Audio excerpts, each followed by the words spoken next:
నాకు మీరొక వరం ఇవ్వండి. ఈ సృష్టిలో ఉన్న ఏ జీవి వల్ల కానీ, జంతువు వల్ల కానీ, నరుడు వల్ల కానీ, నారాయణుడి వల్ల కానీ అస్త్రం చేతను శస్త్రం చేతను నాకు మరణం సంభవించకూడదు.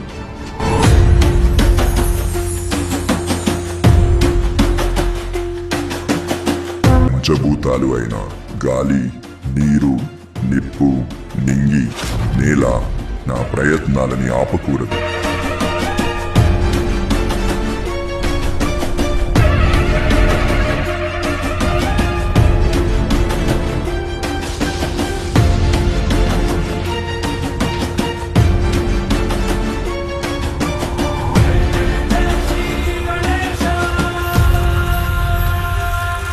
కేవలం నాముఖం కలిగిన వాడి చేతిలోనే నా మరణం సంభవించాలి.